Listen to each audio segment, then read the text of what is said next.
নমস্কাৰ, আপোনালোক আটাইকে আমাৰ সংলাপ পডকাষ্টটিৰ মাজলৈ পুনৰবাৰ স্বাগতম জনাইছোঁ। আজি আমাৰ মাজত আহি উপস্থিত আছে অসমৰ এগৰাকী সুপৰিচিত অধিবক্তা তথা এগৰাকী সংগ্ৰামী সত্তা নৃপেন মালাকৰ ডাঙৰীয়া। তেখেতে দিব্যাংগ অৰ্থাৎ অসমৰ PW কেটেগৰীৰ লোকসকলৰ বাবে অসম UCC বিল 2026 আৰু অসমৰ বিভিন্ন সংগ্ৰামী সংগঠনৰ বিষয় পোনপটীয়াভাৱে আমাৰ ওচৰত দাঙি ধৰিছে। অধিক সময় ব্যয় নকৰি আমি পডকাষ্টটিৰ মাজলৈ আগবাঢ়ো আহক।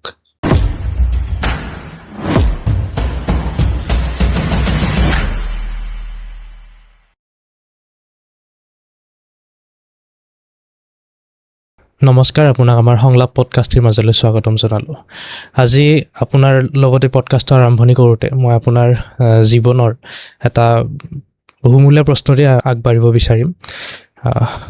আপুনি যেতিয়া আইন পঢ়াৰ বাবে আগবাঢ়িছিল এগৰাকী ছাত্ৰ হিচাপে, তেতিয়া আপোনাক আইন পঢ়াৰ বাবে কি কথাই অধিক আগ্ৰহী কৰি তুলিছিল? নমস্কাৰ, এই পডকাষ্টলৈ আমন্ত্ৰণ জনোৱাৰ বাবে আপোনালোকক ধন্যবাদ। আইন পঢ়াৰ বাবে আচলতে এনেকুৱা হ'ল যে মোৰ ককা এজন, তেওঁ স্বাধীনতাৰ সেই সময়তে তেখেতে তেতিয়াই আমি শুনিছোঁ, আমাৰ জন্মৰ আগত আচলতে আমি জন্ম পোৱাৰ পিছতে শুনিছিলোঁ যে ককাই আইন পঢ়িছিলে, BA বেৰিষ্টাৰ হ'ব সম্পৰ্কীয় মামা ককা। তেখেতে লণ্ডনত গৈ আইন পঢ়িলে। তাৰপিছত তেখেতৰ জীৱন পৰিক্ৰমা মই দেখিছিলোঁ। এটা সময়ত তেখেতে MLA হৈছিলে। তাৰপিছত সেই দেখি পেলাই মনত তেতিয়াৰ পৰা এটা ভাৱ আছিলে যে আইন পঢ়িব লাগে। আচলতে অকল আইন বুলি নহয়, মোৰ দুটা প্ৰফেশ্যন ভাল লাগিছিলে। এটা আইন, নহ'লে মই আচলতে সাংবাদিক হ'লোহেঁতেন হয়তো। মই আপুনি জানিব, মই অকল আইনৰে নহয়, মই মাছ কমিউনিকেশ্যনৰ ছাত্ৰ। আচ্ছা। গতিকে সেইটো হ'লোহেঁতেন, কিন্তু পৰৱৰ্তী পৰ্যায়ত জীৱন পৰিক্ৰমা বেলেগ বেলেগভাৱে গুচি গৈছিল। কিন্তু যেতিয়া মই বিশেষভাৱে সক্ষম এটা অৱস্থাত গুচি আহিলোঁ, তেতিয়া পদে পদে যেতিয়া লাঞ্ছিত বঞ্চিত হ'বলৈ আৰম্ভ কৰিলোঁ, তেতিয়া মই আইনৰ শেষৰ পৰ্যায়ত আছিলোঁ আৰু সেইখিনি সময়ত মই ভাবিলোঁ যে নহয়, মই আইনটো কমপ্লিট কৰিবই লাগিব। মই লাগিলে বেলেগ কিবা থাকি যাওক, কিন্তু মই আইনখন কমপ্লিট কৰিব লাগিব। কাৰণ আইন নাজানিলে মই ক'তো গৈ কোনো কাৰণত মই কোনো এটা বিষয়ত ভালদৰে সোমাব নোৱাৰোঁ। সেইবাবেহে আচলতে মই আইনখনৰ প্ৰতি আগ্ৰহী হৈছিলোঁ। আৰু চবৰে জীৱনৰ বেলেগ বেলেগ ধৰণৰ নিচা পেচা থাকেতো। মই তেতিয়া ভাবি লৈছিলোঁ যে মই এইটোকে পেচা হিচাপত লৈ ল'ম। যিহেতুকে মই ৰিপৰ্টাৰ বুলি কোৱাটো ভুল হ'ব, আচলতে সংবাদ মাধ্যমৰ লগত হয়তো জড়িত হ'ব নোৱাৰিম, কাৰণ মোৰ শাৰীৰিক অসুস্থতাটো অকণমান বেছি আছিলে তেতিয়া। তাৰপিছত মই এইটোভাৱে ঢাল খাইছিলোঁ। আপোনাক ক'লে যে শিক্ষা এগৰাকী সুখ্যাত লয়াৰ হিচাপে পৰিচয় দিলে। আমাৰ সমাজত কোৱা হয় যে মানৱ দেহত যেতিয়ালৈকে প্ৰাণ আছে তেতিয়ালৈকে এজন মানুহৰ শিক্ষাৰ শেষ সমাপ্তি নহয়। তেতিয়াহ'লে আদালতৰ চাৰিবেৰৰ মাজত থাকি আপুনি মানুহৰ যি সুখ দুখ দেখিছিল, সেই সুখ দুখে আপোনাৰ জীৱনত কি শিকাইছিল? আচলতে আদালতৰ চাৰিবেৰৰ মাজৰ সুখ কেতিয়াবা এনেকুৱা লাগে, নিজে দেখি থাকোঁ যে এইটো ভুল হৈছে, কিন্তু তাৰপিছতো ভুলটো প্ৰতিষ্ঠা কৰাটো ইমান সহজ নহয়। বহুত ক্ষেত্ৰত দেখিছোঁ মই। শিক্ষাৰ শেষ নাই বুলি আপুনি ক'লেই, শিক্ষাৰটো শেষ কেতিয়াও হ'বই নোৱাৰে। আমি জীৱনৰ প্ৰতিটো দিনত প্ৰতিটো মুহূৰ্তত আমি শিকিহে আছোঁ। আৰু আপুনি হয়তো জানে যিহেতুকে যে, বা ৰাইজেও জানে যে মই অধিবক্তা হোৱাৰ উপৰিও এজনী সংগ্ৰামী সত্তাৰ ব্যক্তি। হয়। গতিকে অধিবক্তা হিচাপে সংগ্ৰামী সত্তা হোৱাৰ কাৰণে আচলতে অধিবক্তাটোৱে মোক অকণমান চাগে আৰু অকণমান আগবাঢ়ি যোৱাত সহায় কৰিছে, বস্তুবিলাক জানাত সহায় কৰিছে। আইনখন জানো কাৰণে সংগ্ৰামটো কৰিবৰ কাৰণে সুবিধা হৈছে। হয়তো কোনোবা এটা নহয় কোনোবা এটা পইণ্টত পইণ্টটোৱে মোক সহায় কৰে কাৰণে আচলতে মই আগবাঢ়ি গৈছোঁ। আৰু দ্বিতীয় কথাটো হৈছে, অধিবক্তা হৈ চাৰিবেৰৰ মাজত কেতিয়াবা এনেকুৱা লাগে যে দিব পৰা বস্তুটো যিটো দিব পাৰিব লাগে, সেইটো বস্তু কিন্তু কেতিয়াবা দিব নোৱাৰা এটা পৰ্যায়ত গুচি যোৱাৰ নিচিনা অনুভৱ হয়। তাৰমানে আমাৰ ওচৰত থকা তথ্য অনুসৰি আপোনালোকৰ এটা ফিজিকেল হেণ্ডিকেপ বা PWD কেটেগৰীৰ বাবে এটা সংগঠন আছে। এই সংগঠনটোত প্ৰায় 1 লাখৰো অধিক ব্যক্তি জড়িত হৈ থকা বুলি আমি শুনিবলৈ পাইছোঁ। এই সংগঠনটোৰ আপোনালোকৰ মূল উদ্দেশ্য কি? না আচলতে এনেকুৱা সংগঠনটো যিটো আছে প্ৰতিবন্ধী সুৰক্ষা সংস্থা অসম আচলতে সংগঠনটোৰ নাম। সংগঠনটোৰ উদ্দেশ্য এনেকুৱা যে 2016 চনলৈকে মই সংগঠনৰ লগত বিশেষ জড়িত নাছিলোঁ। হয়। এতিয়া এটা বিশেষ বেলেগ বেলেগ সংগঠন আছিলে। দেখিলোঁ যে সংগঠনৰ লিডাৰবিলাক আহে, মোৰ ওচৰতে আহে, কথা বতৰা পাতে, মই কেতিয়াবা মেমৰেণ্ডাম লিখি দিওঁ, তাৰপিছত গৈ একো কাৰ্যকৰী নকৰে তাৰমানে। তেখেতসকল আহে, মোৰ ঘৰতো কেতিয়াবা বহে, বহুত কেইটা একদম 4-5টামান সংগঠন আহিব আমাৰ ডিজেবিলিটিৰে, আহি পেলাই তেওঁলোকে বহিলে একদম মিটিঙৰ মাইনুটছ কৰিলে, তাৰে কেইদিনমান পিছত দেখিছোঁ কি হ'ল সুধিলে একো নকৰে। তাৰপিছত দেখিলোঁ যে এনেকে নহ'ব, কাৰণ আইন আছে, আদালত আছে, কিন্তু মানে আইনখনে কেতিয়াও মানে সা সুবিধাখিনি নিজে দি থৈ নাযায় যেতিয়ালৈকে নিবিচাৰে। তো তেতিয়া সেই মৰ্মে 2016 চনত 9 ছেপ্টেম্বৰত আমি সংগঠনটো আৰম্ভ কৰিছিলোঁ। আৰু সংগঠনটোৰ মূল উদ্দেশ্য আছিলে নিপীড়িত, নিষ্পেষিত, লাঞ্ছিত, বঞ্চিত প্ৰতিগৰাকী প্ৰতিবন্ধী বা দিব্যাংগ ব্যক্তিৰ অধিকাৰসমূহ পোৱাত যাতে আমি সহায় কৰিব পাৰোঁ, অধিকাৰসমূহ যাতে আমি প্ৰাপ্যখিনি যাতে আমি দিয়াব পাৰোঁ, তাৰ কাৰণে চেষ্টা কৰাটোৱে আমাৰ সংগঠনটোৰ মূল উদ্দেশ্য। আৰু সেই অনুসৰিয়ে আমি কিঞ্চিত পৰিমাণে হ'লেও আজি মই গৰ্ব কৰি ক'ব পাৰোঁ, বহুত সংগঠনে বহুত মানে প্ৰতিবাদ কৰে, বহুতো আন্দোলন কৰে, কিন্তু আন্দোলনৰ পৰিপ্ৰেক্ষিতত যদি সোধে কাৰোবাক যে আপোনাৰ মানে সফলতাৰ হাৰটো কি, আজি মই নাম নকওঁ সেইবিলাক সংগঠনৰ, প্ৰতিবন্ধী বুলিয়ে কোৱা নাই, নৰ্মেল সংগঠনৰ, কিন্তু তেওঁলোকে দেখাব নোৱাৰে। কিন্তু মই ক'ব পাৰোঁ যে আমি সংগঠন কৰিছোঁ, মই নহয় অকলে, মোৰ লগত হয়। মোৰ সহযাত্ৰীসকলে সংগঠন কৰিছে। তাৰ বিনিময়ত কিন্তু আপোনাৰ RPWD এক্টৰ ছেকশ্যন 24 মতে আপোনাৰ 1,60,612 গৰাকী ব্যক্তিক ছ'চিয়েল ছিকিউৰিটিৰ অধীনত আপোনাৰ পেঞ্চন দিয়াৰ ব্যৱস্থা কৰা হৈছিল 1,000 টকাকে। ছেকশ্যন 27 মতে আপোনাৰ 4% ৰিজাৰ্ভেশ্যন ইন গভৰ্ণমেণ্ট জবছ। হয়, সেইটো কৰিব যাওঁতে বহুতো মাৰ ধৰ বহুতো সংঘাত হৈছে, কিন্তু ফাইনেলি গৈ আপোনাৰ এনেকুৱা হ'ল যে 2018 চনত 4,419টা বেকলগ পদ আছে বুলি অসমত ক'বলৈ বাধ্য হৈছিল, আৰু 863টা পদত চৰকাৰে নিযুক্তি দিবলৈকে বাধ্য হৈছিল। হয়, বিভিন্ন কাৰণত তাৰে হয়তো কেইটামান পদ পূৰা হোৱা নাই, কিছুমান টেকনিকেল অসুবিধাত, কিন্তু নিযুক্তি পত্ৰ প্ৰকাশ পালে তৃতীয় চতুৰ্থ বৰ্গত। আৰু পৰৱৰ্তী পৰ্যায়তো আজি যে চৰকাৰখনৰ বৰ্তমান নিযুক্তিবিলাক হৈ আছে, তাত কিন্তু যেতিয়াই ক'ৰবাত নাই পোৱা যেন পাইছোঁ, তেতিয়াই কিন্তু 4%টো কৰাৰ কাৰণে আমি অহৰহ চেষ্টা কৰিছোঁ, আৰু সেয়া আমি সফল হৈছোঁ। তাৰোপৰি 5%ত আমি সম্পূৰ্ণৰূপে সফল নহ'ব পাৰোঁ। 5% আমাৰ ল'ৰা ছোৱালীবিলাক পঢ়া, শিক্ষিত সেই বিদ্যালয়বিলাকত, মহাবিদ্যালয়বিলাকত 5% প্ৰতিবন্ধী ল'ৰা ছোৱালী পঢ়া, গুৱাহাটীত দৃষ্টিহীন উচ্চতৰ মাধ্যমিক বিদ্যালয় স্থাপন কৰা, এই ধৰণৰ কাম কৰিবৰ কাৰণে আমি কিন্তু সক্ষম হৈছোঁ। আচ্ছা, PW কেটেগৰীৰ মাজত কিবা চাব ডিভিজন আছে নেকি? মানে চাব ডিভিজন নহয়, PWDৰ আচলতে গোটেই PWD বুলি কোৱাৰ লগে লগে, পাৰ্চনছ উইথ ডিজেবিলিটি বুলি কোৱাৰ লগে লগে প্ৰথমতে আছিলে PD এক্ট, প্ৰতিবন্ধী আইন 1995 মতে, তাত 7টা কেটেগৰী আছিলে। আচ্ছা, এইখন 2016 চনত যেতিয়া RPWD এক্ট কৰা হ'ল, right to persons with disability equal rights equal opportunities কৰা হ'ল, তেতিয়া তাত কেটেগৰী 21টা কৰা হ'ল। আমাৰ মানুহে সাধাৰণতে দেখিলে দৃষ্টিহীন ব্যক্তি এজন যে দেখা নাপায়, তেওঁকে ভাবে যে ইহে মানে হয়, ডিজেবিলিটি বা খোজকাঢ়িব নোৱাৰা মানুহজনক বা কাণে নুশুনা, কিন্তু তাৰ উপৰিও বিভিন্ন ব্যক্তি ডিজেবিলিটিৰ আণ্ডাৰত পৰে। এচিডিক এটেকৰ পৰা, শ্বৰ্ট চাইজ ব্যক্তিৰ পৰা, চেৰিব্ৰেল পলচিৰ পৰা আদি কৰি গোটেইবিলাক কেটেগৰী কিন্তু আমাৰ ডিজেবিলিটিত 21টা কেটেগৰীত পৰে।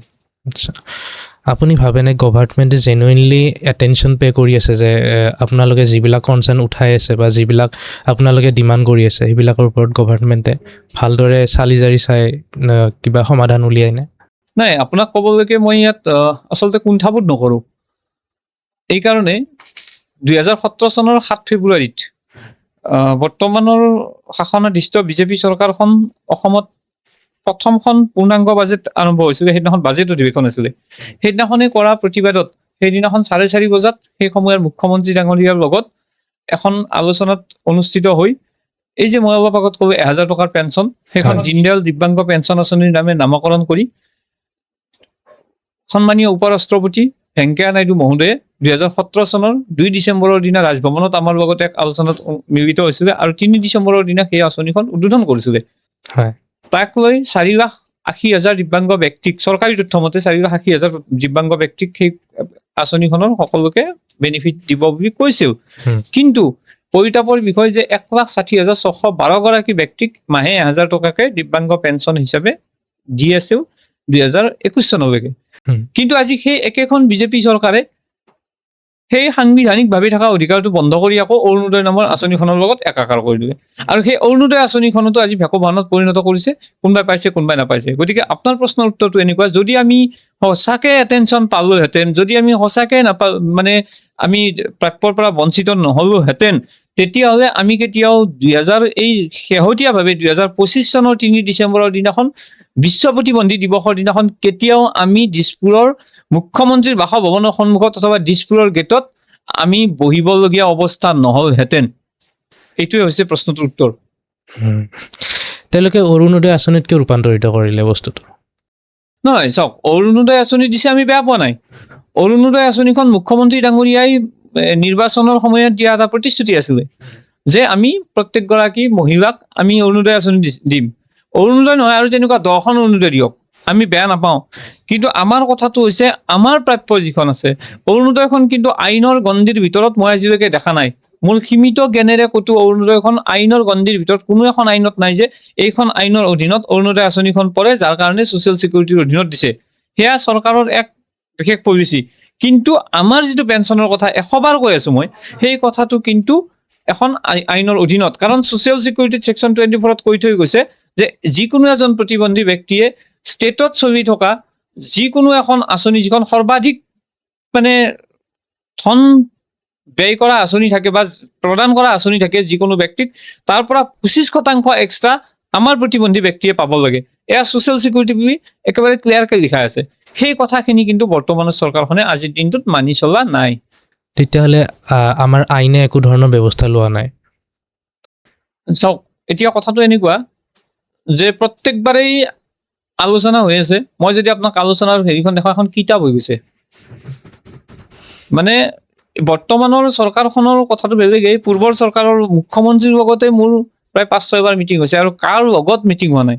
আৰু শেহতীয়াভাৱে যোৱা 2025 চনৰ 31 ডিচেম্বৰৰ দিনাখন এইখন বৰ্তমানৰ চৰকাৰখনৰ আগৰ চৰকাৰখনে, মানে বিজেপি চৰকাৰৰ দ্বিতীয় কাৰ্যকালৰ চৰকাৰখনৰ মন্ত্ৰীগৰাকীয়ে পীয়ুষ হাজৰিকা ডাঙৰীয়াৰ লগত সেইদিনাখনো মিটিং হৈছিল। 31 ডিচেম্বৰৰ দিনাখন, বছৰটোৰ শেষৰ দিনাখন প্ৰায় 4 বজাত মিটিং হৈছিলে। মোৰ লগত প্ৰায় 50জনমান ব্যক্তি হৈছিলে তেখেতৰ ঘৰত। সেইদিনাখনো কৈছিলে যে ঠিক আছে, যিখিনি মানুহ বঞ্চিত হৈছে অৰুণোদয়ত সেইখিনিৰ নাম ভৰাই দিম, আৰু এই আঁচনিখনৰ কথা কিন্তু আমি কেতিয়াও আমাৰ প্ৰাপ্য অধিকাৰৰ দাবীৰ পৰা বিচলিত হৈ অহা নাই। তেখেতে কৈছিলে যে মই এই আঁচনিখনৰ কথা মুখ্যমন্ত্ৰীৰ লগত আলোচনা কৰিম, কিন্তু তাৰপিছতে আজিলৈকে তাৰ কিন্তু মই ফলটো দেখা নাই। বৰ্তমান এটা আমি চিটুৱেশ্যন এজাম্পশ্যন কৰিম। চিটুৱেশ্যনটো এনেকুৱা কি, এজন ব্যক্তি তেখেতৰ পাৰ্চনেল ডিচেবিলিটিছ আছে, তেখেত শাৰীৰিকভাৱে যিকোনো জীৱিকা কৰি নিজৰ জীৱনটো প্ৰতিপালন দিয়াত অক্ষম। এতিয়া তেখেতক আমাৰ গভাৰ্ণমেণ্টে কিদৰে সহায় কৰিব লাগে আৰু সেই ব্যক্তিজনে গভাৰ্ণমেণ্টৰ পৰা সেই সহায়খিনি কিদৰে পাব? সেইকাৰণে মই আপোনাক ক'লো যে ছ'চিয়েল ছিকিউৰিটি যিটো কথা হৈছে, তাত এটা হৈছে যে আমাৰ ডিজেবল ব্যক্তি এজন ষ্টেটৰ লাইবিলিটি হৈ যায়। ষ্টেট লাইবিলিটি হ'লে তেওঁক মিনিমাম জীয়াই থাকিব পৰা মিনিমাম ন্যূনতম সুবিধাখিনি দিব লাগে। হয়। আপুনি যদি পঞ্চায়তৰ যিটো চৰকাৰী আৱাস গৃহ কথা থাকে, তাত 5% অসম চৰকাৰৰ পৰাও আমি কিন্তু নটিফিকেশ্যন উলিয়াই থৈছোঁ, কিন্তু সেয়া কাৰ্যকৰী হোৱা নাই। যদি ঘৰটো পায়, খোৱা বোৱাৰ ব্যৱস্থাখিনি পায়, তেতিয়াহ'লে মানুহজন চলি থাকিব পাৰে। হয়। বা কাম কৰিবৰ কাৰণে যদি কোনোবা যদি সমৰ্থ হয় অকণমান, যে তাৰ ফাইনেন্সিয়েল বেনিফিট নাই, তাক কিন্তু বেনিফিট মানে লোন টোন দিয়াৰ ব্যৱস্থাও আছে, ছাবচিডি কৰা, কিন্তু সেয়া অসমত কাৰ্যকৰী হোৱা নাই। কাৰ্যকৰী হোৱা নাই, ইয়াৰ পদক্ষেপ কোনে ল'ব, কোনে আগবাঢ়ি আহিব? নহয়, ইয়াৰ পদক্ষেপ হিচাপত কথাটো হৈছে কি, যে তাকে কৰিবলৈ যাওঁতে আপোনাক মই দুখেৰে বা আক্ষেপেৰে ক'ব পাৰোঁ, 2018 চনৰ 5 অক্টোবৰত আমাৰ ওপৰত লাঠি চাৰ্জ হৈছে। আজি 18 চনৰ পৰা প্ৰায় 9 বছৰ হ'ল বিজেপি চৰকাৰে আছে। আজিলৈকে সেই বিষয়টোৰ ওপৰত প্ৰত্যেকবাৰে 5 অক্টোবৰত দিনটো কলা দিৱস হিচাপে পালন কৰি আহিছোঁ, কিন্তু আজিলৈকে এই মুহূৰ্তলৈকে সেই ঘটনাৰ বিধানসভাতো উত্থাপন হ'ল, কিন্তু কেতিয়াও তাৰ প্ৰকৃত সত্যটো, কেতিয়াও তাৰ মানে এনকুৱাৰী আমি এটা এনকুৱাৰী বিচাৰিছিলোঁ, সেই এনকুৱাৰীটো কিন্তু চৰকাৰখনে নকৰালে। আচৰিত কথা কি জানে, সেইদিনাখন আমি কাৰ্যসূচী কৰাৰ কাৰণে আমাৰ চৰকাৰৰ ওচৰত চৰকাৰৰ পৰা পাৰ্মিশ্যন আছিল। চৰকাৰে ক'ব নোৱাৰে আমাৰ ওচৰত পাৰ্মিশ্যন নাই। সেইদিনাখন বিধানসভাৰ শেষ দিন আছিলে আৰু সেইদিনাখন আমি নিৰ্দিষ্ট ঘটনাস্থলীত আমি উইথ পাৰ্মিশ্যন কৰি থাকোঁতে আমাৰ ওপৰত লাঠি চালনা কৰিছিল। আপুনি যে ক'লে যে এই কথাখিনি কোনে ল'ব, এই কথাখিনি আমি প্ৰতিবন্ধী সুৰক্ষা সংস্থা অসমৰ নেতৃত্ব বহনকাৰী এজন সদস্য হিচাপে মই লৈছিলোঁ হয় আৰু লৈ আগবাঢ়ি গৈছিলোঁ। যাওঁতে সেইদিনাখন লাঠি চাৰ্জ কৰিছিলে। লাঠি চাৰ্জ কৰাৰ পিছত মোক আপোনাৰ ৰাতি 11:30 বজালৈকে কোনো ধৰণৰ সাহায্য নিদিয়াকৈ, কোনো ধৰণৰ মানে চিকিৎসা সেৱা নিদিয়াকৈ মোক ৰাখি থৈছিলে APBNত। আৰু ৰাতি 11:30 বজাৰ পিছত মোক এৰি দিয়া হৈছিল। তাৰ পিছদিনাখনে মুখ্য সচিব আলোক কুমাৰ ডাঙৰীয়াই কৈ দিলে যে চৰি আৰু এইটো বেয়া পাব নালাগে। চেণ্ট্ৰেল হিউমেন ৰাইটছ কমিশ্যনত কেছ হৈছে এইটোক লৈ। আচ্ছা নিজাববীয়াকে পুলিচ একাউণ্টেবিলিটি কমিশ্যনে কেছ ল'লে। কিন্তু চৰকাৰখনক আমি যিটো বিচাৰিছিলোঁ হয় মানে যে এনকুৱাৰী এটা, সেইটো নকৰিব। আৰু আটাইতকৈ পৰিতাপৰ কথা হ'ল আজিৰ দিনটোত অসমত দপদপাই থকা বিভিন্ন সংগঠনে, হুম, বিভিন্ন ছাত্ৰ সংগঠন, মই নাম কৰিবৰ কাৰণে তেখেতসকলৰ বেয়া পাইছোঁ, কাৰণ তেখেতসকলে কিন্তু সেই ঘটনাটোক, সেই প্ৰতিবন্ধীসকলৰ ওপৰত হোৱা বৰ্বৰচিত ঘটনাক, যিটো ঘটনাত সমগ্ৰ দেশজুৰি জোকাৰি গৈছিল। শেহতীয়াভাৱে 2023 চনত এখন ছেমিনাৰত মোক নেশ্যনেল লেভেলৰ ছেমিনাৰ এখনত যাওঁতে মোক সেই কথাটো তাত দিল্লীত বহুত কেইজন মানুহে সুধিছিলে, ভাৰতৰ বিভিন্ন প্ৰান্তৰ মানুহে। কিন্তু আমাৰ অসমৰ এই বিভিন্ন একেবাৰে দপদপাই থকা সংগঠনবিলাক কোনো এটা সংগঠনে কিন্তু কেতিয়াও সেই ঘটনাটোক গৰিহণা দিবৰ কাৰণে যোগ্য নহ'ল। আনকি মই কৈয়ে দিছোঁ, ছাত্ৰ সন্থাৰ সভাপতি সম্পাদককো মই ফোন কৰিছিলোঁ, সেই তেতিয়াৰ সভাপতি সম্পাদকক। তেখেতসকলক কৈছিলোঁ যে এবাৰ আপোনালোকে মাত মাতক, কিন্তু তেখেতসকলে প্ৰতিবন্ধী ব্যক্তিগৰাকীৰ ক্ষেত্ৰত মাত মাতিব নালাগিব বুলি ভাবিয়ে চাগে সেই সময়ৰ সভাপতি সম্পাদককেইটাক মই নাম ক'ব খোজা নাই, কিন্তু কৈ দিছোঁ 2018 চনত কোন আছিল তেখেতসকলে নিজে বিচাৰি চাওক। এবাৰ যদি পাৰে, একদিন কৈছোঁ, যদি পাৰে যদি কওক। জাতীয়তাবাদী যুৱ ছাত্ৰ পৰিষদে য'ত ত'ত মাত মাতে, মই পলাশ চাংমাই ডাঙৰীয়াক মই নিজে কৈছোঁ, ফোন কৰিছিলোঁ, কিন্তু এটা গৰিহণা দিবৰ কাৰণে যোগ্য নহ'ল। তাৰপিছত আমি এটা যে কথা কৈছিল, হনুমানে যে কৈছিল ৰেজৰ মুখেৰে নুমাব লাগিব, সেই মুখেৰে নুমাবৰ কাৰণে যিমান পাৰিছোঁ প্ৰতিবন্ধী ব্যক্তিসকলক নিজে চেষ্টা কৰিছোঁ, কিন্তু কোনো ধৰণৰ অকল গৈ ডাঙৰ ডাঙৰ লেকচাৰ মাৰাৰ বাহিৰে কোনোদিনে কোনো কাৰণত চৰকাৰৰ ওচৰত এইটো আবেদন দিয়া নাই যে প্ৰতিবন্ধী ব্যক্তিসকলক কিয় এনেকুৱা কৰা হ'ল। 3 ডিচেম্বৰত সেইদিনাখন কৈছোঁ, তাৰ পৰা এটা গৰিহণা আহিছে যে এই মানুহখিনি কিয় ইয়াত যাবলগীয়া হ'ল। হুম, গতিকে হয় আমি নাপাব পাৰোঁ, কিন্তু যি পাইছোঁ চৰকাৰৰ পৰা পাইছোঁ, কিন্তু কোনো দল সংগঠনৰ পৰা একো পোৱা নাই। মিছা কথা। চৰকাৰৰ তৰফৰ পৰা PW কেটেগৰীৰ বাবে আপোনালোকে অনাগত 5 বছৰত, এই যিখন নতুন চৰকাৰ আৰম্ভ হৈছে এতিয়া, এই চৰকাৰখনৰ আণ্ডাৰত যি অনাগত 5 বছৰত আপোনালোকে কি কি পদক্ষেপ লোৱাটো বিচাৰে? নহয়, প্ৰথম কথা হ'ল আপুনি যদি চাই, এইবাৰ নিৰ্বাচন ঘোষণা হোৱাৰ পিছতে নিৰ্বাচনী ইস্তাহাৰত আমি কেইটামান বস্তু বিচাৰিছিলোঁ। হয়। প্ৰথম কথা হৈছে যে আমাৰ 4% হিচাপত, আচলতে 3% হিচাপত 4,419টা পদ চৰকাৰে দিয়াৰ অৰ্থ দেই, এয়া মই কোৱা কথা নহয়, মোৰ ওচৰত লিখিত আছে। 2017 চনৰ 31 ডিচেম্বৰলৈকে 4,419টা পদ আছিলে খালি। তাৰ 863টা দিছে, বেছিখিনি বেকলগ হৈ আছে আজিলৈকে। সেইখিনিৰ ক্ষেত্ৰত আমি কোৱা নাই যে এদিনতে দিয়ক, আমি কৈছোঁ পৰ্যায়ক্ৰমে বেকলগখিনি পূৰা কৰক। হুম, নাম্বাৰ 2, এজন মানুহ জীয়াই থাকিবৰ কাৰণে, সুস্থ মানুহ এজনে যদি 1250 টকা পোৱাৰ অধিকাৰী হয়, হয় প্ৰতিবন্ধী ব্যক্তি এজনে জীয়াই থাকিবৰ কাৰণে আপোনাক পাৰ ডে মিনিমাম 100 টকাকৈ মাহত 3,000 টকা দিবৰ কাৰণে আমি চৰকাৰখনক আইনৰ গণ্ডিৰ ভিতৰত 3,000 টকাকৈ দিয়াৰ ব্যৱস্থা কৰক প্ৰকৃত প্ৰতিবন্ধী ব্যক্তিজনক। হুম, এখন ৰাষ্ট্ৰীয় পৰ্যায়ৰ বিশ্ববিদ্যালয়ৰ কাৰণে মই 2018 চনত মেনকা গান্ধী ডাঙৰীয়াক লগ কৰিছিলোঁ, প্ৰকাশ জাভেদকাৰক লগ কৰি এখন স্মাৰক পত্ৰ দিছিলোঁ। তাৰ ওপৰত ভিত্তি কৰি কেন্দ্ৰীয় চৰকাৰে ৰাজ্য চৰকাৰলৈকে চিঠি পঠাইছিলে। সেই মাটিখিনি আজিলৈকে হেণ্ডঅভাৰ হোৱা নাই। যোৱা চৰকাৰখনে, আগৰখনটো গ'লেই, বিজেপি 1 নম্বৰখন গ'ল, 2 নম্বৰ চৰকাৰখনেও কিন্তু মাটিখিনি হেণ্ডঅভাৰ কৰিম বুলি কৈ বকত 500 বিঘা মাটি আজিলৈকে কেন্দ্ৰীয় চৰকাৰক হেণ্ডঅভাৰ নকৰাৰ কাৰণে এই মুহূৰ্তলৈকে কিন্তু তাৰ কাম হৈ উঠা নাই।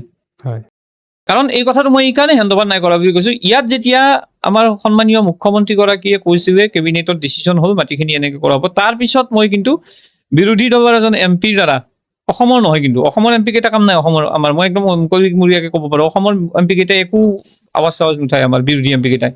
বাহিৰৰ MP এজনে, তেখেতে কিন্তু আমাৰ এই কথাখিনি সংসদত সুধিছিল আৰু সংসদত তেতিয়া কৈছিল যে এতিয়ালৈকে কমিউনিকেশ্যন মাটিৰ হোৱা নাই, গতিকে সেইখিনি হোৱা নাই। গতিকে স্পেচিয়েল ইউনিভাৰ্চিটিখন আজিলৈকে হোৱা নাই। হুম, আমাৰ বিশেষকৈ আমাৰ এই যিটো পেঞ্চনৰ কথা, সেইটো আমি হয়। পাব লাগে, চাকৰিখিনি নিয়মীয়াকৰণ হ'ব লাগে, তাৰোপৰি আপুনি শুনিলে বেয়া পাব যে যিকেইজন মানুহ চলা ফুৰা কৰিব নোৱাৰে তেওঁলোকক হুইল চেয়াৰ দিয়াৰ নামত বহুত টকা ব্যয় কৰে, কিন্তু হুইল চেয়াৰসমূহ প্ৰকৃত যোনে পাৰে তাক নোৱাৰে, কাৰণ কিয় এটা নৰ্মছ বান্ধি দিছে এভিমকোৱে artificial leg Rim manufacturing company যিটো আছে এভিমকোৱে 80% প্ৰতিবন্ধী, 80% যেতিয়া এজন অৰ্থপেডিকেলি হেণ্ডিকেপ মানুহ হয় ন, সি আচলতে লৰচৰ কৰিব নোৱাৰি, সম্পূৰ্ণ একেবাৰে একো কৰিব নোৱাৰে, তাক মানে মটৰাইজ হুইল চেয়াৰ কেইখন দিবই নহয়, চুচৰি যোৱা মানুহ এজনকো নিদিয়ে। ৰিচেণ্টলি মই ডাইৰেক্টৰক কথা পাতিছো যে এইটো ভাবে কি হ'ব, তো পইচাবিলাক দি কিবা হ'ব, প্ৰকৃত অৰ্থত যাক হিতাধিকাৰীক পইচাখিনি খৰচ কৰক। আৰু লগতে আৰু এনেকুৱা হৈছে মানে এতিয়া এনেকুৱা হৈছে 2 নম্বৰী ব্যক্তি কিছুমানে কিন্তু চাকৰি বাকৰি পাই আছে, 1 নম্বৰীখিনি বাদ পৰি গৈছে। মই আপোনাক তথ্য সহকাৰে দিব পাৰোঁ, আমাৰ ব্লাইণ্ড স্কুলত পঢ়া ল'ৰা এটাক, তাক আগতেও GMC ব্লাইণ্ড বুলি দিছে, সঞ্জয় 10 নম্বৰ ল'ৰা এজন, এইবাৰ সি চিলেকশ্যন কৰাৰ পিছত GMC আকৌ মেডিকেল কৰাৰ নামত তাক আকৌ সি ব্লাইণ্ড নহয় বুলি কৈ দিব, হুৱেৰাজ কি একো দেখা নাপায়, কিন্তু দেখা পোৱা বাইক লৈ চলি ফুৰা ল'ৰাকেইটাক কিন্তু GMC পাছ কৰা বুলি কৈছে। মই একেবাৰে মুখৰ আগত তথ্য দাঙি দিব পাৰোঁ। আজিৰ দিনটোত সঞ্জয় কিন্তু চক্কৰ কাটি আছে, এই দেখা নাপাব। এয়াই হৈছে আজিৰ দিনটোত অসমৰ মানে প্ৰতিবন্ধীসকলৰ পৰিস্থিতি, দৈনন্দিন মানে কাম মানে খতিয়ান। অৰ্থাৎ চৰকাৰৰ পৰা যিখিনি পাব লাগিছিল তেওঁলোকে পোৱা নাই। অসমৰ মাননীয় মুখ্যমন্ত্ৰী হিমন্ত বিশ্ব শৰ্মাৰ কাৰ্যকালত আমি যোৱা বছৰ দেখিছোঁ, তেখেতৰ কাৰ্যকালত দেখিছোঁ যে তেখেতে বহুতো চৰকাৰী চাকৰি নিযুক্তি দিছে, লাখ লাখ চাকৰি দিয়া বুলি তেওঁলোকেও দাবী কৰে, আমিও নিউজ পেপাৰ এইবিলাকত দেখিছোঁ। কিন্তু PWD কেটেগৰীৰ ক্ষেত্ৰত তেওঁলোকৰ এই নিযুক্তি দিয়াৰ পাৰ্চেণ্টেজ কেনেকুৱা? মই সেইকাৰণে ক'ব গৈছোঁ যে তেখেতে কৈ আছে যে 4% দিছে, মই এটাই আহ্বান কৰিছোঁ, বাৰে কৈছোঁ, মই সেইখন মেম'ৰেণ্ডামো দিছোঁ যে যিমান PWD দিছে, যে 1 লাখ যদি নিযুক্তি হ'ল 4,000 মানুহে PWD পাইছে, এই 4,000 মানুহক তেওঁৰ নামটো এইটো, তেওঁৰ ডিপাৰ্টমেণ্ট এইটো, ডেট অফ চিলেকশ্যন এইটো, ডেট অফ এপইণ্টমেণ্ট এইটো, 4,000ৰ আজিৰ দিনটোততো ইমান ডাঙৰ ডাঙৰ বিজ্ঞাপন এদি খৰচ কৰে, সেইটো কিয় উলিয়াই দিব নোৱাৰে? আমাক উলিয়াই দিয়ক, প্ৰত্যেকটো যিমানটা নিযুক্তি হৈছে তাত প্ৰত্যেকতে উলিয়াই দিয়ক না। আৰু একো কৰিব নোৱাৰিলেও আজিকালি আমি ধৰি লৈছোঁ তাত খৰচৰ কথা আহিব, 4,000 পাইছে, 5,000 পাইছে, 2,000 পাইছে, 1,000 পাইছে। এই যে অনলাইনতো কৰি দিয়াত একো নাই, চৰকাৰী পৰ্টেলটো দি দিয়ক যে ইমানজন মানুহ ইমানজন, আমিতো তেতিয়া গম পাম ন, আমিতো ক'ব বহুত পাৰোঁ। মই মই কৈছোঁ যে 1 লাখ পাইছে, মই মানি লৈছোঁ, চৰকাৰক ধন্যবাদো দিছোঁ যে নিযুক্তি দিছে, হয় নিযুক্তি দিছে, কিন্তু আমাৰ প্ৰতিবন্ধী মানুহ কিমান পাইছে প্ৰকৃতাৰ্থত সেই লিষ্টখন দি দিয়ক, অনলাইনত দি দিয়ক, অসুবিধা ক'ত? তেতিয়াতো চবখিনি ক্লিয়াৰ হৈ যাব ন, আমি মুখ্যমন্ত্ৰী ডাঙৰীয়াক প্ৰশ্ন সুধিব লগাও নাথাকিব, চৰকাৰকো প্ৰশ্ন সুধিব লগা নাথাকিব। মোৰ এইখিনি কথাত এটা কথা মনত আহিল যে এই যেতিয়া নিযুক্তি দিয়া হৈছিল, মই আমাৰ ইয়াৰো বহুতখিনি মানুহ হৈছে, নিযুক্তি হৈছে, বহুতখিনি ল'ৰা ছোৱালী হৈছে, কিন্তু মই এটা পেটাৰ্ণ দেখিছোঁ যে গুৱাহাটীৰ মানুহখিনি শিৱসাগৰত পঠাই আছে, শিৱসাগৰৰখিনি ক'ৰবাত বেলেগত পঠাই আছে, তেনেকুৱা ধৰণে নিযুক্তি হৈছে। মানে যিখিনি ঠাই এজন ব্যক্তিৰ বাসস্থান তাৰ পৰা বহুত দূৰত গৈ আছে। এতিয়া যিসকল PWD কেটেগৰী আণ্ডাৰত আহে তেওঁলোকে কেনেদৰে মুভ কৰিব? তেওঁলোকৰতো তেনেকুৱাই হৈছে যদি নিযুক্তি হৈছে। বহুত ক্ষেত্ৰত হৈছে, বহুতৰ হৈছে, আচলতে এইটো হ'ব নালাগে, কিন্তু সেয়া কি কাৰণে হৈছে সেয়া আচলতে সাঁথৰ। PW কেটেগৰীৰ ভিতৰত মানসিকভাৱে দুৰ্বল ৰোগীসকলো আহে, আৰু তেওঁলোকৰ জীৱিকাৰ বাবে চৰকাৰে কি পদক্ষেপ লৈছে বা লোৱা দৰকাৰ আছিল? নহয়, মই ৰিচেণ্টলি নহয়, আচলতে 2019 চনতে তেতিয়া সচিবগৰাকীক, তেতিয়া মুখ্যমন্ত্ৰী সৰ্বানন্দ সোণোৱাল আছিল, মই এটা কথা কৈছিলোঁ, মানসিকভাৱে কিছুমান একেবাৰে বহুত বেছি মানসিকভাৱে মানে দুৰ্বল ব্যক্তি থাকে, যিসকলক অনবৰতে কেয়াৰটেকাৰত দৰকাৰ হয়।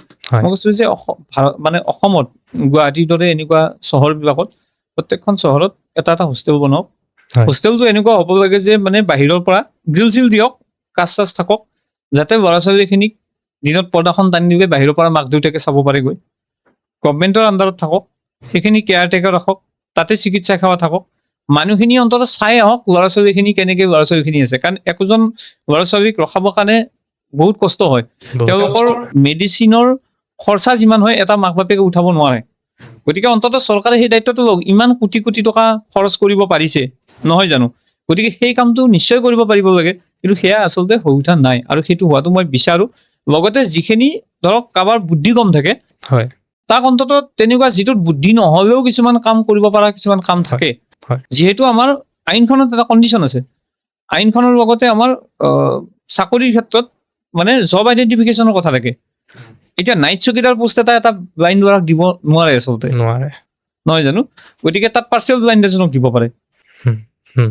ঠিক তেনেকে দুখন ভৰি নথকা মানুহ এজনকো আপোনাৰ এইটো দিব নোৱাৰে মানে এটা চকীদাৰ পোষ্ট দিব নোৱাৰে হয় তাক হয়তো বেলেগ অফিচত কাম কৰি থকা বেলেগ চাকৰি এটা দিব পাৰিব ঠিক তেনেকে মেণ্টেল এবিলিটি থকাৰো অলপ কম থকা মানুহ দিব পাৰে গতিকে সেই ক্ষেত্ৰত জব আইডেণ্টিফিকেশ্যন কমিটিখন 2024 চনৰ পৰা বহিম কৰি আজিলৈকে বহাই নাই যাৰ ফলত পোষ্টসমূহ জব আইডেণ্টিফাইড হোৱাই নাই কাৰণ 2024 চনতে মই এখন চিঠি পাইছিলোঁ অসম চৰকাৰৰ পৰা কাৰণ সেই কমিটিৰ মই এজন মেম্বাৰ আছিলোঁ কিন্তু আজিলৈকে কমিটিখনেই বহা নাই এইটোৱে হৈছে আজিৰ দিনটোৰ প্ৰকৃত ছবিখন তেতিয়াহ'লে তেখেতসকলে নিযুক্তি কাক দি আছে সেইকাৰণে মই ক'লোঁ কাক নিযুক্তি দিছে কি কেটেগৰীত আছে যদি নাম কেটেগৰী ডেট অফ এপইণ্টমেণ্ট দি দিয়ে তেতিয়া আমি গম পাম ন কাৰণ 4% চবৰ কাৰণে আছে এটা হৈছে এনে আপুনি যদি 100 পইণ্ট ৰোষ্টাৰখন চাই অসম চৰকাৰৰ তেতিয়াহ'লে 1 নম্বৰ পইণ্টটো থাকে ব্লাইণ্ডৰ 1 নম্বৰ পোষ্টটো সদায় যিকোনো এটা ছেটআপত 1 নম্বৰ পোষ্টটো হয় ব্লাইণ্ডৰ 26 নম্বৰটো হৈছে আপোনাৰ ডিফেন নাম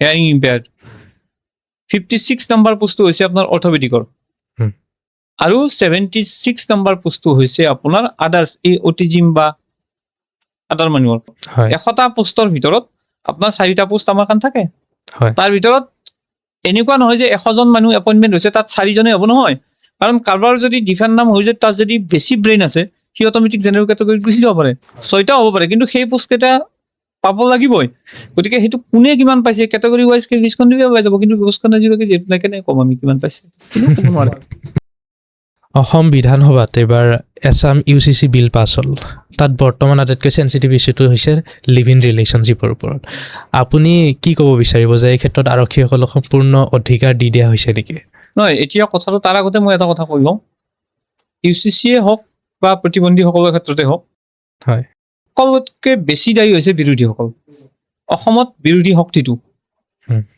অসীম গগৈ সততে চিঞৰ বাখৰ কৰি থাকে কিন্তু প্ৰতিবন্ধীসকলৰ ক্ষেত্ৰত মোৰ এতিয়াও মনত আছে মোৰ ভাই ভনী কেইজন মানে গৈ যোৱা বছৰ বিধানসভাৰ আগে তেখেতক লগ কৰিছিল এটা প্ৰশ্ন সুধিবলৈ তেখেতৰ সময় নাই কিন্তু আৰু বিৰোধী মইতো ক'লোৱেই ন লোকসভাৰ সাংসদ 3জন অসমত আছিলে গৌৰৱ গগৈকে ধৰি বিৰোধীৰ তেওঁলোকে এটা প্ৰশ্ন উত্থাপন কৰিব নোৱাৰিলে বিৰোধীয়ে এটা সময়ত এটা মানুহৰ নাম ল'বই লাগিব ৰূপজ্যোতি কুৰ্মীয়ে যেতিয়া লাঠিচাৰ্জ দিছিল তেতিয়া কিন্তু তেখেত কংগ্ৰেছ দলত আছিল তেখেতে কিন্তু উঠাইছিলে আজিৰ দিনটোত আটাইতকৈ আমাৰ দুৰ্দশা হোৱাৰ অসমৰ মানুহৰ নিপীড়িত নিষ্পেষিত মানুহৰ দুৰ্দশাৰ মূল কাৰণ কিন্তু বিৰোধী কাৰণ বিৰোধীৰ সবল স্থিতি নাই বিৰোধী সবল স্থিতি ল'ব পৰা নাই আৰু নোহোৱা কাৰণে এইবিলাক হৈ আছে আৰু বিৰোধীয়ে তেওঁলোকৰ মাজত খোৱা কামৰাৰ বাহিৰে বেলেগ একো কৰিব পৰা নাই যেতিয়ালৈকে সবল বিৰোধী নাথাকিব তেতিয়ালৈকে কোনেও কাৰো অধিকাৰ নাপাব আৰু দ্বিতীয় প্ৰশ্নটো হৈছে আপুনি UCCৰ ক্ষেত্ৰত UCCখন লাগে আমাক কিন্তু অকল UCCখন আমাৰতো হিন্দু মানুহে আচলতে আগৰ পৰাতো দুটা বিয়া কৰোৱাটোতো আৰু নিষিদ্ধই আছিলে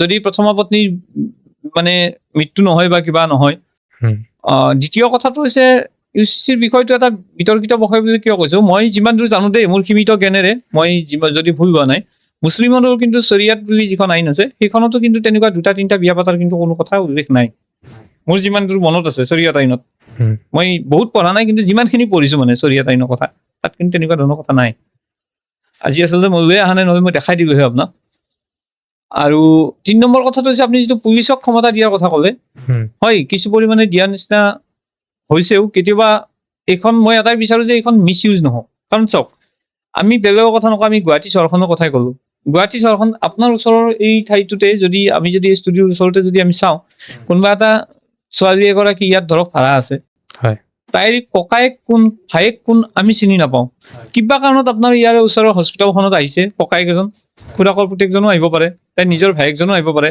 হয়তো তাৰ আগত অহা নাছিলে আহি তাইৰ ৰুমত আহিলে ৰাতিপুৱা আহিলে কিবা কাৰণত ৰাতিপুৱালৈকে ডেফিনেটলি থাকিব হয়তো মালিকে গম পাবও পাৰে বা মালিক যদি ইয়াত নাথাকে তাই হয়তো কোৱা নাই যদি মালিক আছে মালিকক ক'বও পাৰে কিন্তু ওচৰৰ মানুহে যদি লগাই দিয়ে ইয়াত বেয়া কাম হৈ আছে বুলি কয় পুলিচে যদি ৰেড মাৰে আৰু তাৰ ওপৰততো আৰু বিচাৰ কৰিবৰ কাৰণে আমাৰ একাংশ বুলি কৈছো দেই একাংশটো মিডিয়া আছে আৰু লগে লগে বিচাৰো কৰিব জাজমেণ্টটো দিব চব হয়ে আৰু UCCৰ সফল প্ৰয়োগ বুলি ক'ব আৰু পিছত গৈ যেতিয়া উৰহীৰ গছৰ ওলাই পৰিব যে আচলতে সেয়া ভায়েক ভনীয়েক হে আছিলে, তাৰ যেতিয়া মাক বাপেক আহিব তেতিয়াতো বদনামী হৈ গ'ল ন।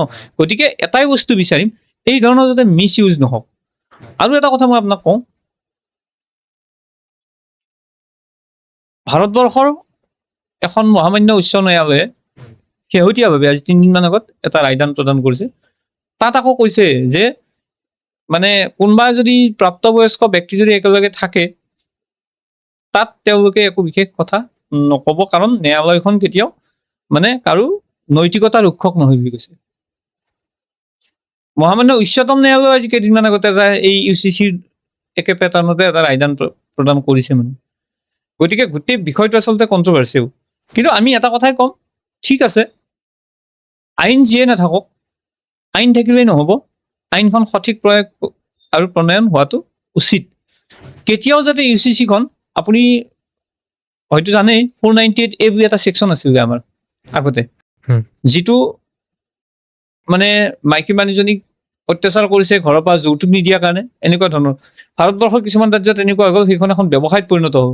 বিয়া হয়, হৈ পেলাই সেই গিৰিয়েকৰ ওপৰত এটা কেছ দিয়ে, কেছ দি পেলাই আচলতে গিৰিয়েকৰ লগত নাথাকি যৌতুক মানে ডিভোৰ্চ দাবী কৰে, পইচা দাবী কৰে। পিছত গৈ এনেকুৱা হ'ল যে 498A কেছ যদি দিবলগীয়া হয়, তেতিয়া 498 কেছ যদি কোনোবাই দিয়ে, পুলিচ প্ৰথমতে ইনভেষ্টিগেশ্যন হ'ব, তাৰপিছতে মানে তেওঁক এৰেষ্ট কৰাৰ কথা হ'ব। আগতে ইনভেষ্টিগেশ্যন নাছিল, ডাইৰেক্টলি উঠাই আনিছিল আৰু তাৰপিছত কেছ চলিছিল। গতিকে এইখনৰো মই এটাই বিচাৰিম, সকলোকে আহ্বান জনাম, আৰক্ষীকো আহ্বান জনাম, জনসাধাৰণকো আহ্বান জনাম, চৰকাৰ ন্যায়ালয় সকলোকে আহ্বান জনাম যে এইখনৰো অপপ্ৰয়োগ নহওক, সফল প্ৰয়োগ হওক আৰু জনসাধাৰণ সজাগ হওক। এনেও আমাৰ আজিৰ দিনটোত বিয়া পাতি পেলাই আচলতে কাৰণো 2-3টা বাচ্চাৰ লগতে এজনী মাইকীৰ লগতে পোহপাল দিবলৈকে সময়ৰ যি ক্ষতি হৈছে তাতে দিগদাৰ হৈছে।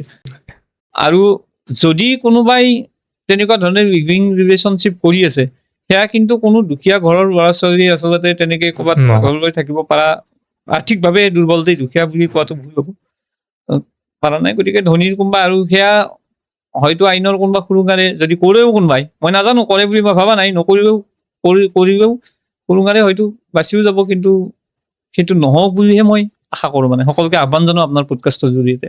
হয়, এটা চিটুৱেশ্যন এজিউম কৰিম এই কথাটোক লৈ, যে ছাপ'জ এটা বিবাহিত কাপোল আহিছে অসমৰ বাহিৰৰ পৰা, নিউলি মেৰিড, তেওঁলোকে আমাৰ অসমৰ বা গুৱাহাটীতে আছে ছাপ'জ, যিকোনো এখন হোটেলত ষ্টে কৰি আছে 2 দিনৰ পৰা। তেওঁলোকৰ লগত ID প্ৰুফ হিচাপে তেওঁলোকৰ কেৱল আধাৰ কাৰ্ডে আছে। আৰু সেই সময়তে কোনোবাই যদি অসম পুলিচক ইনফৰ্মেশ্যন দিয়ে যে আমাৰ ইয়াতে এটা কাপল আহিছে আৰু তেওঁলোকে ইয়াতে ষ্টে কৰি আছে, কিন্তু আমাৰ সন্দেহ হৈছে যে তেওঁলোক বিবাহিত হয় নে নহয়, তেতিয়া আৰক্ষী আহি তেখেতসকলৰ ওপৰত একশ্যন ল'লে যে এওঁলোকক থানাত লৈ বোলক কেছ ফাইল হ'ব। তেতিয়া তেওঁলোকে কি কৰিব? মই সেইকাৰণে অলপ আগত ক'লোঁ যে এইখনো অপপ্ৰয়োগ নহওক বুলি যে অলপ আগত ক'লোঁ। আপুনি হোটেল বুলি ক'লে, মই আগতে ক'লোঁ যে কোনোবা এটা ভাড়া ঘৰত কোনোবা ককায়েক ভায়েকো হ'ব পাৰে। হয়, ভনীয়েক ককায়েকো যদি থাকে, ওচৰৰ মানুহকেইটাও খবৰ দি পেলাই সেইটো কৰিব পাৰে। গতিকে এতিয়া মানে যদি তেনেকুৱা চিটুৱেশ্যন এৰাইজ হয়, এতিয়া তাৰ লগত কিন্তু এটা বস্তু কৰি দিছে যে আজিকালি বিয়া হ'লে লগে লগে উইদিন 2 months কিন্তু কোৰ্ট মেৰেজ কৰিব লাগিব।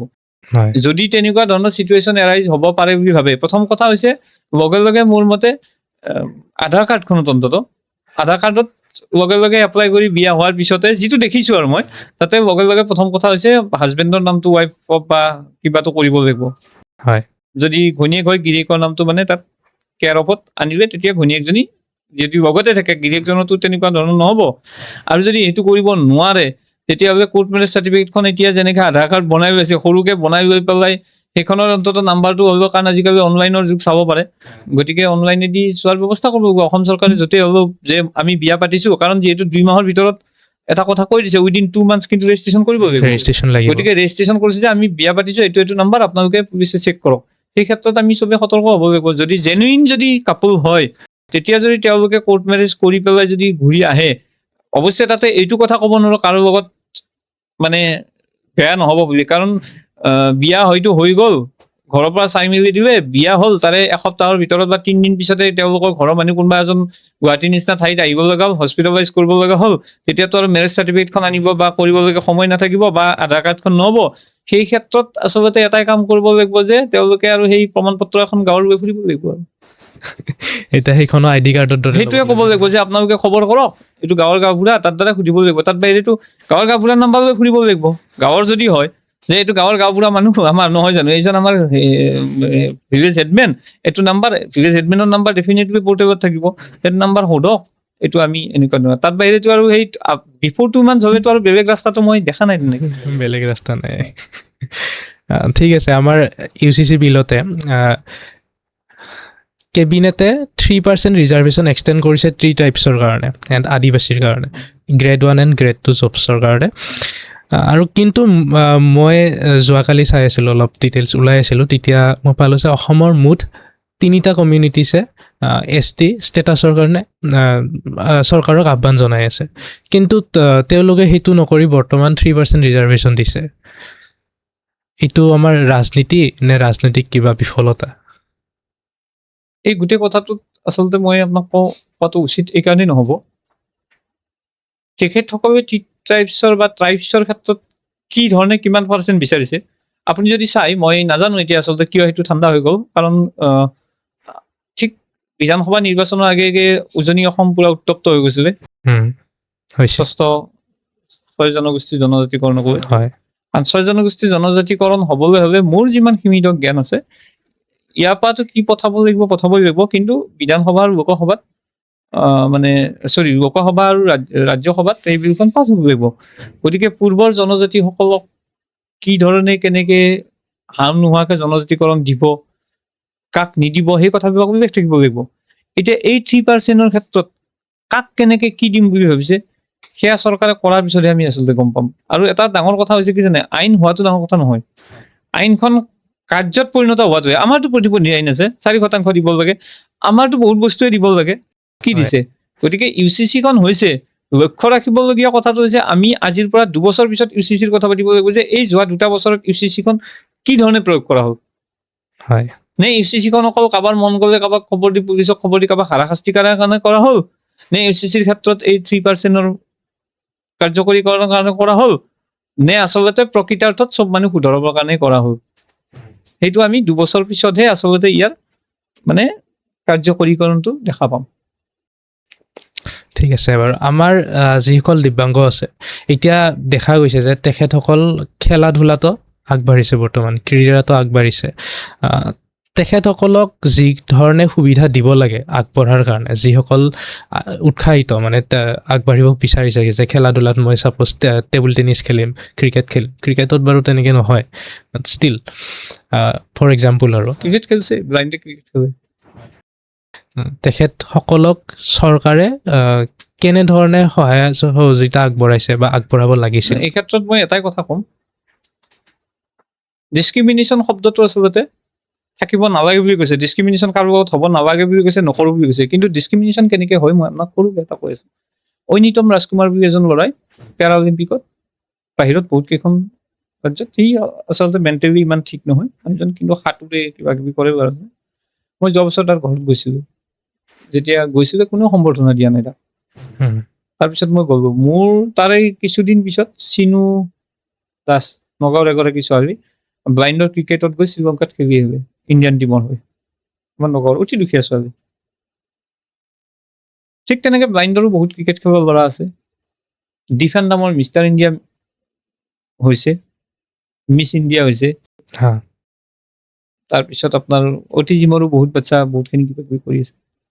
মোৰ প্ৰশ্নটো হ'ল, মই সেইটো কথা তেতিয়াও সুধিছিলোঁ, এতিয়াও কম, যেতিয়া এটা ল'ৰাই অলিম্পিকত যোগদান কৰিবলৈ সুবিধা পায় বা ৰূপৰ মেডেল এটাও পায়, যি নৰ্মেল মানুহ এজনৰ কথা কৈছোঁ, সুস্থ সবল মানুহ এজন, তেতিয়া তেওঁক আহি ইয়াত DSP পদ দিয়ে। চিনু দাসে যদি আমাৰ লেডিছৰ মহিলা শাখাত যদি জয়ী হৈ আহিছে, আমাৰ এইটো শ্ৰীলংকাত ইণ্ডিয়া টিমটো ব্লাইণ্ডৰ, তাই এজনী মেম্বাৰ হিচাপত তেওঁ আচলতে সেই ধৰণৰ পদটো পোৱাৰ যোগ্য। ঠিক আছে, ব্লাইণ্ড কাৰণে DSP কৰিব নোৱাৰে, কিন্তু সমপৰ্যায়ৰ পদ এটা আমাৰ দিব লাগিছিল। ঐনিতম ৰাজকুমাৰক তেনেকৈ দিব লাগিছিল। বা যিসকল ক্ৰীড়াবিদে আমাৰ অসমৰ পৰা গৈ খেলি আছে, ক্ৰিকেটেই হওক বা অন্য ধৰণৰ খেল ধূলা, বা মই ক'লো যে ডিফৰো, এইসকলক কিন্তু আমাৰ ইয়াত দিয়া হোৱা নাই। সেইকাৰণে কৈছোঁ ডিছক্ৰিমিনেশ্যন নহয় বুলি কয়, কিন্তু এয়া ডিছক্ৰিমিনেশ্যন শব্দটো ইয়াত প্ৰয়োগ হ'ব নে নহ'ব সেয়া তেওঁলোকেহে জানিব, চৰকাৰী বিষয়াসকলে জানিব কি ডিছক্ৰিমিনেশ্যনটো আচলতে ক'ত ব্যৱহাৰ হয়। মুখ্যমন্ত্ৰী ডাঙৰীয়াক লগ ধৰাৰ পিছত চিনু দাস ডাঙৰীয়ানীক এটা পদত ফিজিকেল ইনষ্ট্ৰাক্টৰ দিম বুলি তেখেতে প্ৰতিশ্ৰুতি দিলে। এতিয়া অকল এজন চিনুজ আছেই নহয়, যিমান মানুহ ধৰা অসমৰ পৰা গৈ আছে প্ৰত্যেকে আচলতে পোৱাৰ যোগ্য দিব লাগে, কিন্তু এই ক্ষেত্ৰত মোৰ চকুত পৰা নাই। আপুনি খবৰ কৰিলে অন্যতম ৰাজকুমাৰক পাব। মাক বাপেকে বহুত কষ্ট কৰি ল'ৰাজনক পঠাইছে, কিন্তু নাই, মই দেখা নাই। আমি কিয় নাপাওঁ? যদি এজন সুস্থ সবল মানুহে যদি পাব পাৰে, আৰু আপুনি যে প্ৰথমতে প্ৰশ্নটো কৰিলে যে আমি এটা সংগঠন, আমাৰ সেইবিলাকে দাবী, হয় আমাৰ সেইবিলাকে এই অধিকাৰখিনিৰ ক্ষেত্ৰতে আমি দাবী উঠাইছো। তাকে কৰিবলৈ যাওঁতে আমি কাৰোবাৰ ৰোষত পৰিছো, আৰু কেতিয়াবা ব্যক্তিগতভাৱেই হওক বা সামূহিকভাৱেই হওক আক্ৰোশৰ বলি হৈছো, কিন্তু কেতিয়াও কোনোদিন আপোচ কৰা নাই আৰু নকৰো। আৰু আমাৰ অধিকাৰখিনি আমি আজৰি নিম, কাৰণ চাবলগীয়া বিষয়টো হ'ব আমাৰ এই 2026 পৰা যিটো চেঞ্চাছ হ'বলৈ গৈ আছে, হয় কাৰণ 2011 চেঞ্চাছ মতে 480,000 দিব্যাংগ ব্যক্তি আছিল। পাকে প্ৰকাৰে সেয়া কমাবলৈকে বিভিন্ন ৰাজনৈতিক চক্ৰই যদিও কৰি আছে, এইবাৰ যিটো চেঞ্চাছ হ'ব, চেঞ্চাছত কিন্তু এই কথাবিলাক ওলাই পৰিব। আমাৰ আচলতে কিমান আছে? আমি ডিমাণ্ড কৰিছো 9 লাখ নহয় 12 লাখ। যেতিয়ালৈকে ভোট বেংক নহয়, ভোট বেংক বুলি পৰিচিত নহয়, তেতিয়ালৈকে কিন্তু আমাৰ সমস্যাসমূহ সমস্যা হৈয়ে থাকিব। সমাধানৰ ক্ষেত্ৰত বিশেষ ব্যৱস্থা নহয়, কাৰণ এখন কাউন্সিলৰ কথা কিয় চিন্তা কৰিব নোৱাৰে? চৰকাৰে চিন্তা কৰা নাই, কিয় নোৱাৰে? কৰিব পাৰে, নাই কৰা। একমাত্ৰ দৃষ্টিহীন উচ্চতৰ মাধ্যমিক বিদ্যালয় এখনে স্থাপন কৰিছো, সেইখন আজিৰ দিনটোত চৰকাৰীকৰণ কৰা নাই। আপুনি কোনোকে দুখ পাব? এয়াই হৈছে আজিৰ দিনটোৰ আমাৰ প্ৰতিবন্ধীসকলৰ অৱস্থাটো।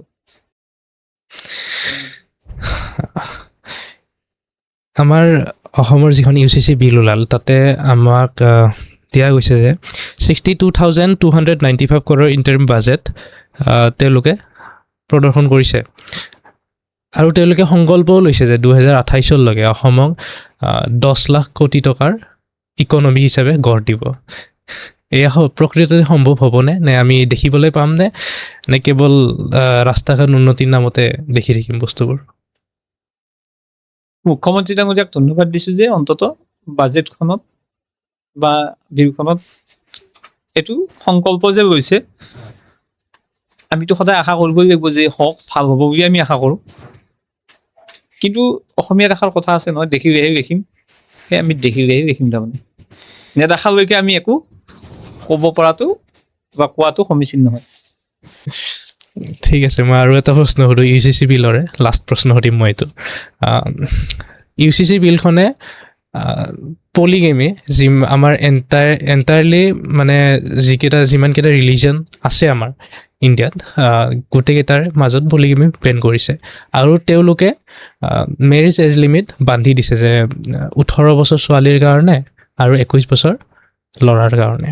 এতিয়া মোৰ কনচাৰ্ণটো এইটো যে যেতিয়া আমাৰ আইনত লিখা গৈছে যে 18 বছৰ পিছত ছোৱালী এজনী বিয়া দিয়াৰ যোগ্য হৈ উঠে, কেৱল শাৰীৰিক ডেভেলপমেণ্টে, শাৰীৰিক গ্ৰ'থে তেওঁলোকৰ বিবাহৰ সময়টো নিৰ্ধাৰণ কৰে নেকি?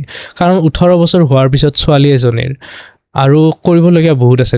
তেওঁ নিজৰ কাৰণে থিয় হ'ব পাৰে, তেওঁ ইণ্ডিপেণ্ডেণ্ট হয়, কিবা নহয় কিবা এটা কাম কৰিব পাৰে, নিজৰ সপোনবোৰ পূৰা কৰিব আগবাঢ়িব পাৰে।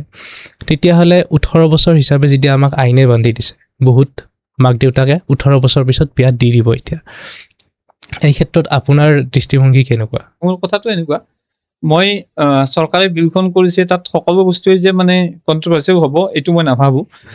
এই ক্ষেত্ৰত মই একমত, কাৰণ 18 বছৰটো বান্ধি দিছে মানে কেতিয়াও ক'তো কোৱা নাই যে 18 বছৰ ছোৱালীজনী বিয়াই দিয়ক বুলি কেতিয়াও কোৱা নাই।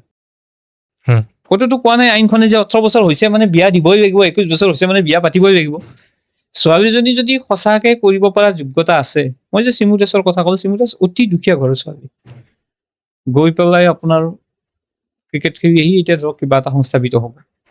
যদি তেনেকুৱা মাক বাপেকে ভাবে যে দিব্যাংগই হওক বা নৰ্মেল মানুহেই হওক, 18 বছৰ হ'লে মানে যাৰ বিয়া দিয়াৰ ইচ্ছা নাথাকে, ছোৱালীজনী কিবা এটা কৰাৰ ইচ্ছা থাকিব, তাকতো বাধা দিয়াত কোনো বাধা নাই। কিন্তু যাৰ বিয়া দিয়াৰ ইচ্ছা থাকিব, যিয়ে ভাবিব যেন তেনে বিয়া দিবই লাগে, অন্ততঃ আইনখনেতো তেওঁক ছেভ কৰিব যে অন্ততঃ 18 বছৰলৈকে বিয়া দিব নোৱাৰো। নহ'লে তেওঁ যদি বিয়া দিয়াৰে ইচ্ছা থাকে 18, তেওঁতো পাৰিলে 16-14তো বিয়া দিব। অন্ততঃ তেওঁক মই অলপ প্ৰটেকশ্যন দিছে বুলি মোৰ মনে এই ক্ষেত্ৰত কয়। তাৰমানে অন্ততঃ মই শাৰীৰিক মানসিকৰ কথাটো কোৱা নাই। আৰু আজিকালিৰ মানুহবিলাকৰ হৈছে কি, আগৰ কথাটো আছিলে এনেকুৱা যে আগত আমি মেডিকেলৰ ক্ষেত্ৰত অকণমান পিছপৰা আছিল। আজিকালি যিহেতু মেডিকেলৰ ক্ষেত্ৰত আগবাঢ়ি গৈছে, গতিকে মানুহৰ লংজিভিটিটো অকণমান বাঢ়িছে। আজি মোৰ বয়সৰ ব্যক্তি এটাই আজিৰ পৰা হয়তো 40 বছৰ আগত মোৰ দেউতাহঁতক যেতিয়া দেখিছোঁ 40-45 বছৰ আগত দেখিছোঁ, মানে ধৰক মোটামুটি 30-35 মান হ'লে চুৰিয়া পিন্ধি ল'লে, হয়নে? এই পাঞ্জাবী চোলাটো পিন্ধিছিলে, আমাৰ দেউতাহঁতে পিন্ধিছিলে, তেনেকুৱাকে পিন্ধিছিলে আৰু মানে 40 বছৰ মান হ'ল আৰু বুঢ়া লুকছ এটা আহি গ'ল। মানে বয়সীয়াল মানুহৰ লুকছ এটা আহি যায়। মই তেখেতসকলক ঠাট্টা কৰা নাই, কিন্তু মানুহে ধৰি গৈছিলে আৰু যে মানে কি আৰু পোন্ধৰ মাৰিলে নহয়, এইটো পিন্ধিলে তেতিয়া নাছিলে।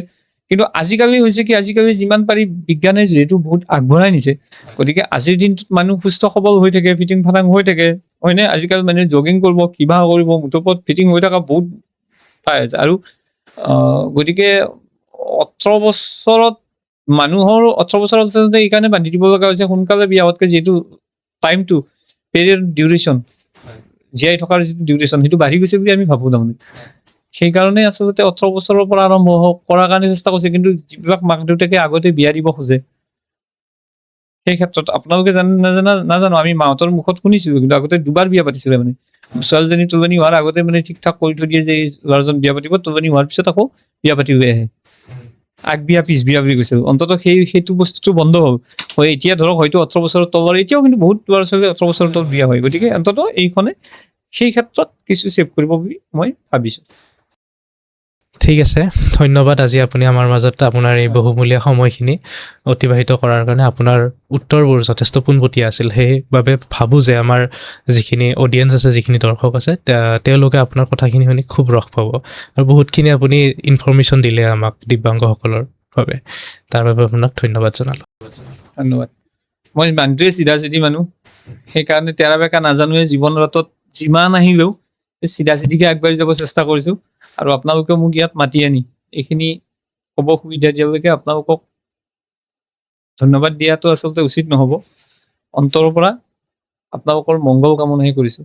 ধন্যবাদ।